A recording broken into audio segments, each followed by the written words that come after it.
Welcome back to Purple Aftermath. My name's Ed. I'll be your host. Just a little video, and I know a lot of it's been going on, but it seems to continue to going on. As far as the portal goes, the portal in K-State goes. I get it. If you're not getting playing time and you think you can find playing time somewhere else, I get that. I understand. Or maybe the coaches do encourage players to leave, not just at K-State, but all schools, so they have room on the roster or whatever to bring other players in. I don't know. I don't understand that. I don't know. Basically, that's what I'm saying. I don't know what the deal is. Maybe the coaches don't do that. And players just make those decisions themselves. But if you're a starter and you're at K-State, that's a little more concerning to me. I'm thinking, like, let's take Willie, for instance. I don't know, maybe he wasn't as good as we can get at K-State. I don't remember seeing a lot of issues with him. The only issue I seen with him was in the snow game where he tried to just hit their hotshot running back and boosted him forward. But I don't like that with anybody, not just Will Lee or our team, any team. Don't just try and make a big hit. Wrap them up and tackle. I don't care if you make a big hit as long as you stop them.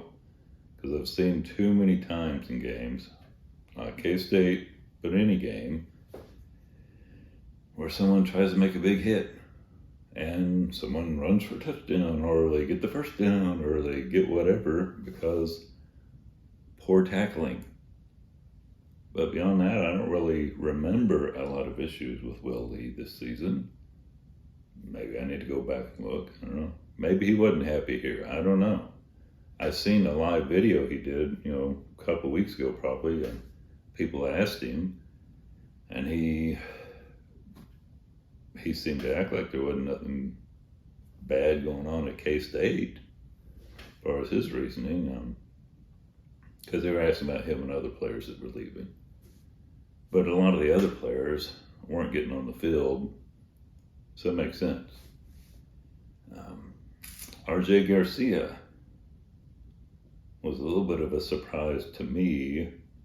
Now, I seen Fitz talking about it on Go Power Cat, and he said that maybe he'd kind of fallen down the depth chart some.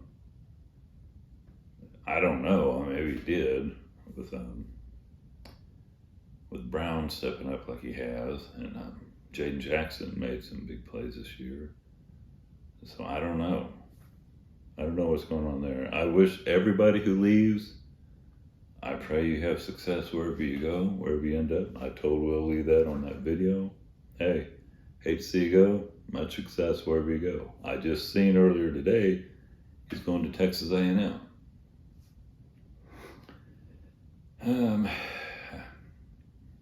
I wish him well. Hope he does well. And then, speaking of Texas A&M, Collin Klein leaving was a really big hit to me.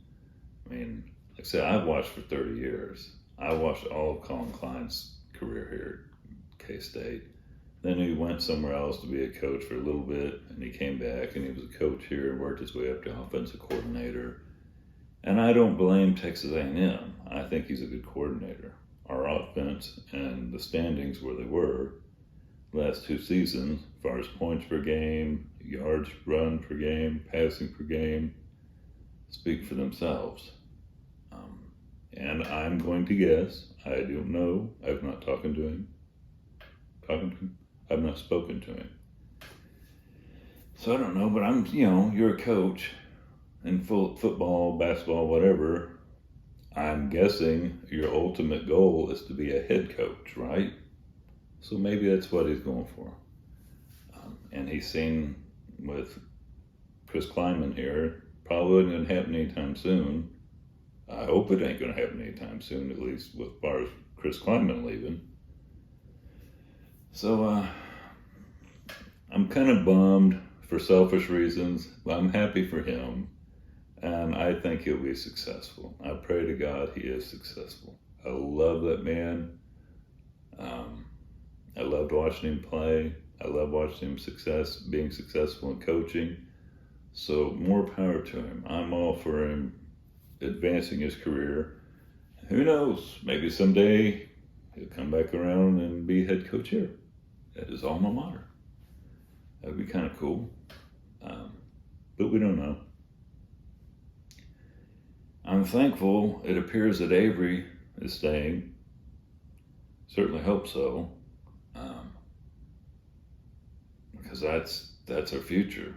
That's what I'm excited about as far as K-State. Him and Brown and Jackson and Oakley and some of the other players, some of the younger guys.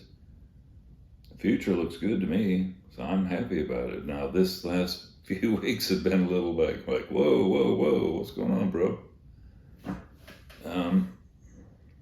But you know, and on this note, I am a Christian. I believe in prayer because I know it works for a fact. If you believe in prayer, now's the time. Pray that the Lord will help the coaches get the right offensive coordinator in. They'll get the right players in who fit our program. It will be an advancement to help advance the program to the next level. And the right personalities, the right fit, where they gel. The team gels together and they go on and get better. That's what we need. Hopefully the offensive lineman, no offense, I apologize. Even I know your name, but it's just drawing blank at the moment. Does well for the bowl game. I'm looking forward to seeing that game, especially seeing who's going to play and how it works out for the future. So looking forward to that.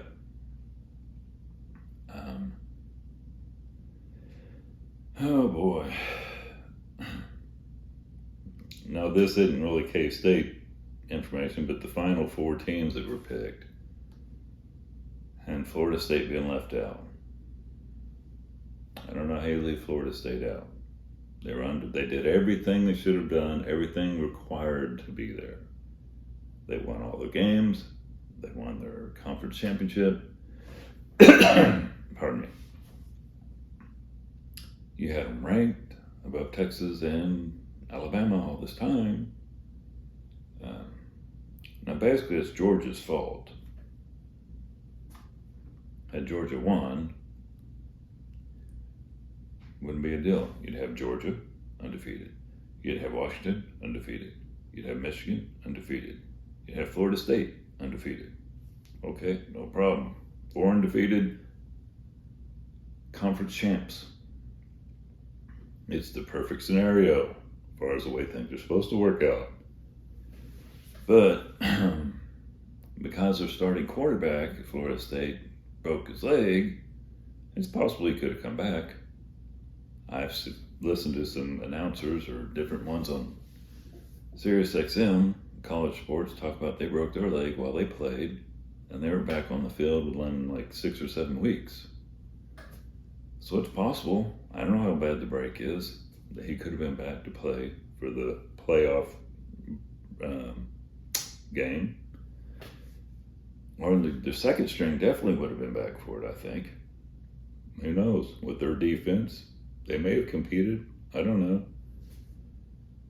I mean, I don't think they would have beat any of the 4 teams as far as that are in there now, if they did choose.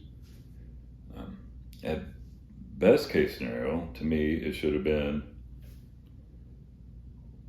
who? Washington, Michigan, Florida State, and Texas. Because Texas was ranked above Alabama. They beat Alabama in Alabama. that means something. I don't care what anybody says. I know people say Alabama's playing better than they were. Well, so is Texas, technically, at this moment. Who knows, maybe we'll get a rematch, being they did screw it up. If both those boys win their first round playoff game, they'll meet and we'll see who wins the second one, or the second matchup. And now I guess they're trying to throw Florida State a bone. They put them against Georgia. Who knows if Georgia's players are going to play or Florida State's players are going to play. I hope all the people who are available to play actually play so we can get an idea. And we might see, okay, even though the record they're earned their way into it, I still think the committee's wrong regardless, based on what they did, to kick them out based on a player injury. Georgia probably would have beat Alabama if Bowers and McConkey were 100%. Maybe not, but probably. So that's my thoughts on it. Y'all have, one more thing. This NCAA president idea, the super rich league, as far as the have-nots and or the haves and have-nots. I think it's a terrible idea. I mean, granted, it's great for them, but I don't think it's good for college football. And I pray to God that they do not succeed in implementing such a thing. Just leave it the way it is. Now, I'm not even going to get into that.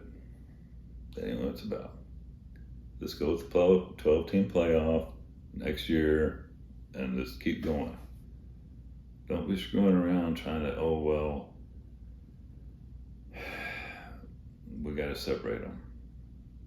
We got to, all the ones that are super rich donors or whatever, schools, we're going to make a whole different league for them.